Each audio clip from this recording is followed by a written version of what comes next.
Hello children, IMO series में आज तीसरी class. We have some questions, we are trying to solve them. एक एक करके बात करेंगे। कुछ सवाल हैं आज एवरीडे मैथमेटिक्स सेक्शन के। कुछ क्वेश्चंस हैं। Ishika and her grandfather both had birthday at last week. The sum of their ages is 100 years. Her grandfather's age is 4 times Ishika's age. How old is Ishika? जैसा कि आप जानते हैं, zero period में हम इन दिनों आईएमओ से रिलेटेड कुछ क्वेश्चंस दे रहे हैं जो आईएमओ के प्रीवियस ईयर्स क्वेश्चंस हैं, और इन्हीं क्वेश्चन में हम डिस्कस करते हुए ये बात समझने की कोशिश करते हैं कि किस तरह से क्वेश्चंस को जल्दी सॉल्व करें और हम अपने आंसर्स को 4 में से जो दिया रहेगा ABCD में से उसको पिक करें। इस क्वेश्चन में ये दिया है कि इशिका है, उसके ग्रैंडफादर हैं, उन दोनों की एज का टोटल 100 ईयर्स है और ग्रैंडफादर की एज इशिका की एज की 4 टाइम्स है। अगर मैं इशिका की एज को x ले लूँ तो उसके जो ग्रैंडफादर होंगे वो 4x टाइम के होंगे। दोनों का सम कर देंगे हम तो 5x हो जाएगा। इसकी एज और उसकी एज को अगर मैं दोनों को एक साथ ले लूँ तो 5x हो जाएगा।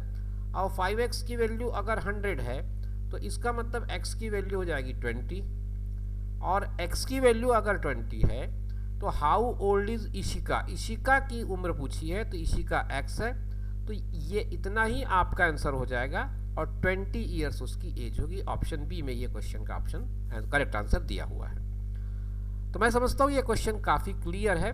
इसमें अगर ग्रैंडफादर की एज पूछता तो आपको इसको 4 टाइम करना पड़ता, 80 करना पड़ता, या दोनों के बीच का डिफरेंस भी पूछ सकता था, ये भी हो सकता था। तो क्वेश्चन को अलग अलग तरीके से आप समझ सकते हैं। अगर ग्रैंडफादर की एज पूछा जाता तो वो 80 होता। अगर दोनों के बीच का डिफरेंस पूछा जाता तो आप क्या करते, 80 - 20 करते तो 60 आता, और उसको करने के लिए आपको करना कुछ नहीं पड़ता, 4 - x 3 कर देते, 3 × 20 करते, 3 टाइम्स हो जाता, तो 3x में मतलब क्या हो जाता है, ये 60 हो जाता। तो क्वेश्चन किस तरह से फ्रेम करता है इसको आपको समझ लेना पड़ेगा। अगला सवाल है इस वीडियो में, the ratio of boys to girls in a club is 7:4. There are 21 fewer girls than boys. What is the total number of children in the club? बढ़िया क्वेश्चन है, बिल्कुल रेशियो प्रोपोर्शन का प्रॉपर यूज है। 7:4 का ratio दिया है boys और girls का, तो अगर मैं बॉयज़ को 7 लेता हूँ, गर्ल्स को 4 लेता हूँ, तो इन दोनों के बीच का डिफरेंस अगर मैं निकालूँ तो वो 3 होगा। और इसने जो बात कही है, there are 21 fewer girls than boys, मतलब ये हुआ कि दोनों के बीच का डिफरेंस 3 का है। तो दोनों के बीच का डिफरेंस 21 है, जबकि हमने ये निकाला कि दोनों के बीच का डिफरेंस 3 है। तो 3 अगर आपका 21 है, 3 को मैं 21 मानूं तो 1 जो होगा वो 7 हो जाएगा, और 1 अगर 7 है तो आपको अगर बॉयज़ की वैल्यू बॉयज़ का नंबर्स पूछा जाएगा तो वो 7 × 7 49 हो जाएगा, और अगर गर्ल्स की नंबर्स पूछे जाएंगे तो 4 × 7 28 हो जाएगा। आप चाहें तो अपना आंसर और वापस क्रॉस चेक कर लें, 9 - 8 1 हो जाएगा, 4 - 2 2 हो जाएगा डिफरेंस। टोटल नंबर आप स्टूडेंट्स पूछा जाएगा तो भी आप निकाल सकते हैं। तो सारी चीज़ें डिपेंड करती हैं कि आपके क्वेश्चन में रिक्वायरमेंट क्या है। अभी इस क्वेश्चन में आपका जो रिक्वायरमेंट है वो केवल इतना ही है कि इन दोनों के बीच what is the total number of children in the club. आपसे टोटल नंबर पूछा गया है, आपको टोटल नंबर ही बताना है। नेक्स्ट क्वेश्चन है, dear children, Jenny uses 36 beads to make 4 bracelets. 36 for 4. How many of the same types of bracelets can Jenny makes with 180 beads? तो आप इस क्वेश्चन को भी रेशियो प्रोपोर्शन के थ्योरी से बना सकते हैं, यूनिटरी मेथड के थ्योरी से भी बना सकते हैं। जिसमें आप कंफर्टेबल हैं वो वाला लॉजिक यूज़ करें, बड़े आराम से बनेगा क्वेश्चन। कहीं पर मुझे नहीं लगता कि कोई दिक्कत आएगी।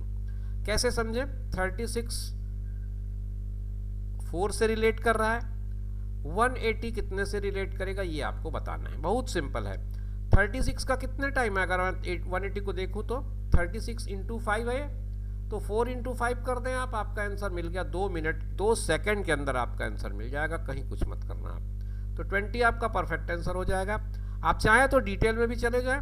If 36 make 4 bracelets then how many can be buy 180, तो ये भी मेथड वही रहेगा, यूनिटरी।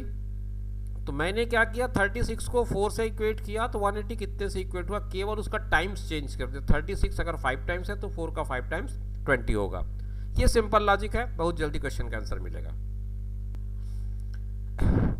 नेक्स्ट जो क्वेश्चन है वो आप पढ़िए पहले। 6 bells commence tolling together at and toll at interval of 2, 4, 6, 8, 10 and 12 seconds respectively in 30 minutes. How many times do they toll together? तो आपको ये पता करना है कि दो हर, देख लो आप क्लियर कट दिख रहा है, अगर आप एलसीएम नहीं भी निकालते हैं तो भी क्लियर कट दिख रहा है, लेकिन मैं आपको सजेस्ट करूंगा कि आप एलसीएम निकाल लें, क्योंकि कई बार नंबर्स चेंज रहते हैं तो आपको देखने से ऐसा लगता जरूर है, पर मैं सजेस्ट करूंगा कि आप एलसीएम निकाल लें। हर 2 मिनट के बाद हो रहा है, देख सकते हैं 2 सेकंड के बाद। इस हिसाब से अगर देखते हैं 2, 4, 6, 8, 10 और 12 सेकंड्स रिस्पेक्टिवली, तो मैंने इसका एलसीएम निकाल लिया। एलसीएम क्या आ रहा है उसको देख लें। 2 को अगर फैक्टराइज करते हैं 2, 4, 6, 8, 10, 12, ये जो ट्रेडिशनल मेथड से आप निकालते हैं उससे भी अगर आप निकालेंगे तो इजी वे में निकल जाएगा। 2 1 जा 2, 2 2 जा 4, 2 3 जा 6, 2 4 जा 8, 2 5 जा 10, 2 6 जा 12। फिर से 2 से आप कर सकते हैं 1 1 3 2 5 3, फिर 3 से कर सकते हैं आप इसको 1 1 1 2 5 1। अब एलसीएम ले लें 2 × 2 4, 4 × 3 12, 12 × 10 120। तो ये 120 आ गया आपका एलसीएम। एलसीएम आया 120 सेकेंड। अगर इसको मैं मिनट्स में कन्वर्ट करूं तो ये हो जाएगा 2 मिनट। हर 2 मिनट में ये इवेंट होगा, और 30 मिनट्स में कितने बार होगा ये आपको समझना पड़ेगा। तो 30 मिनट डिवाइडेड बाय 2 आएगा 15 आपका आंसर। लेकिन एक बात ध्यान रखें, आपके ऑप्शन में 15 भी है और 16 भी है, थोड़ा सा केयरफुल रहें।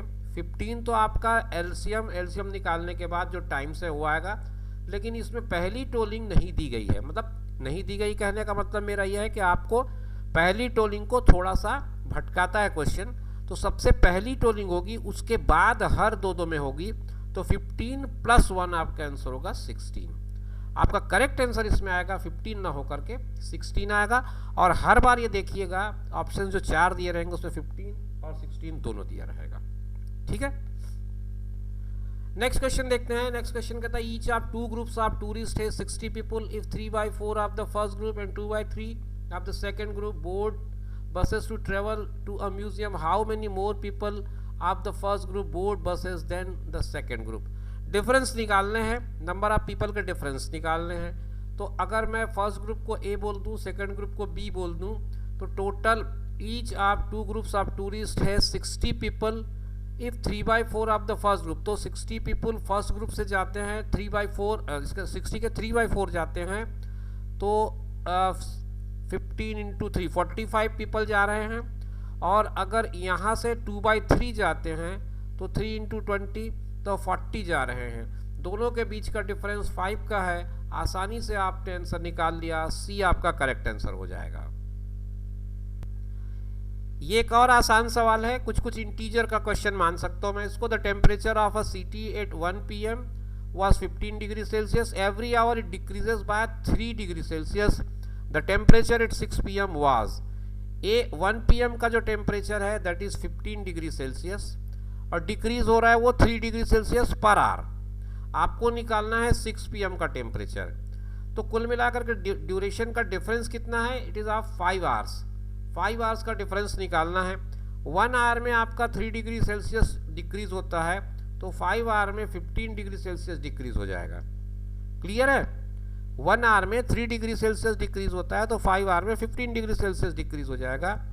पहले टेम्परेचर 15 डिग्री था, 15 डिग्री सेल्सियस डिक्रीज हो गया वहाँ से, तो ये कुल मिलाकर के अब जो टेम्परेचर आ रहा है that will be 0 degree Celsius. 15 degree Celsius था ऑलरेडी, 15 डिग्री सेल्सियस डाउन हो गया, ड्रॉप डाउन हो गया। तो जब ड्रॉप डाउन हो गया तो बचा कितना, 0 डिग्री सेल्सियस बचा। तो आपका आंसर 0 डिग्री सेल्सियस बनेगा। ऑप्शन बी आपका करेक्ट ऑप्शन होगा। आप इसमें सीधे टिक लगा सकते हैं। Yes, next question is based on selling price, cost price, लाभ हानि जिसे कहते हैं हम लोग, प्रॉफिट लॉस भी कह सकते हैं। A man sells a car to his friend at 10% loss. If the friend sells it for 54,000 and gains 20%, the original CP of the car was. आपको कार का ओरिजिनल सीपी निकालना है, ओरिजिनल सीपी। तो चलिए मैंने ये अज्यूम किया कि कार की ओरिजिनल सीपी 100 थी, उसने 10% लॉस पे सेल किया, तो आपको 10% लॉस पे जब सेल किया उसने, तो फ्रेंड ने उसको 90 रुपीज़ में खरीदा। ये फ्रेंड के लिए कॉस्ट प्राइस हुई जिसने इसको खरीदा। फिर उसके बाद इसने क्या किया, इसको 20% के प्रॉफिट पे बेच दिया। 20% के प्रॉफिट पे बेच दिया तो आपको 90 का 20% निकालना चाहिए। 90 का जो 20% होगा वो अगर आप निकालेंगे तो 18 रुपीज़ आएगा। तो 90 प्लस 18 अगर मैं कर दूं तो इट विल बी 108। तो इसने 108 रुपीज़ में सेल आउट किया, मतलब उसके फ्रेंड ने उस कार को 108 रुपीज़ में सेल किया जब उसकी ओरिजिनल कॉस्ट प्राइस 100 रुपीज़ थी, ये मान रहे हैं हम लोग। तो 108 को मुझे कंपेयर करना पड़ेगा 54,000 से, क्योंकि उसने बेचा है 54,000 में। 54,000 में बेचते हुए उसने 20% का गेन लिया है। अब अगर ये 54,000 के इक्वल है तो 1 कितने के इक्वल होगा ये मुझे निकाल लेना चाहिए। तो जब मैं इसको निकालूंगा तो ये हो जाता है 500, क्योंकि 108 को 5 टाइम मल्टीप्लाई करूंगा तो 540 आ जाएगा, तो 500 हो गया। लेकिन ओरिजिनल उसकी कॉस्ट प्राइस कितनी थी, 100 रुपीज़ थी, तो हमको 100 के अकॉर्डिंग कन्वर्ट करना पड़ेगा इसको। तो 5000 इंटू 100 अगर मैं कर दूं तो 2 जीरो और बढ़ जाएंगे इसमें, और 50,000 रुपये इसकी ओरिजिनल कॉस्ट प्राइस आ जाएगी। ऑप्शन सी में ये दिया हुआ है। तो आपका जो आंसर बनेगा वो बनेगा 50,000। एक अच्छा क्वेश्चन है, इस क्वेश्चन के साथ हम इस वीडियो को ख़त्म करेंगे। इस क्वेश्चन में ये पूछता है कि the total cast of 3 tables and 2 chairs is ₹745 if 1 table cost ₹40 more than 1 chair, find the price of each table and chair respectively. Question बड़े ध्यान से आप एक बार पढ़िए, 2 बार पढ़िए कम से कम, ताकि आपको चीज़ें क्लियर हो सके।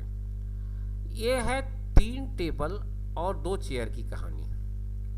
हर टेबल जो है वो 40 रुपये ज़्यादा है चेयर से। अगर चेयर का दाम और टेबल का दाम सेम होता तो कोई प्रॉब्लम नहीं थी हमको क्वेश्चन को सॉल्व करने में। लेकिन टेबल की जो प्राइस है वो 40 रुपये ज़्यादा है और टेबल खरीद रहे हैं 3। तो अगर एक टेबल की प्राइस में 40 रुपये का अंतर है तो 3 टेबल की प्राइस में 40 इंटू 3 दैट इज़ 120 रुपीज़ का डिफरेंस होगा। मीन्स अगर मैं ये 120 टोटल कास्ट पे कम कर दूं, टोटल प्राइस 745 है, if I subtract this 120 there I will be getting 625। अब ये 625 3 टेबल और 2 चेयर की प्राइस है जब सबकी प्राइस सेम हो। बात समझ में आ रही होगी मेरी, क्योंकि मैंने ये 40 रुपये ज़्यादा था उसको अलग कर लिया।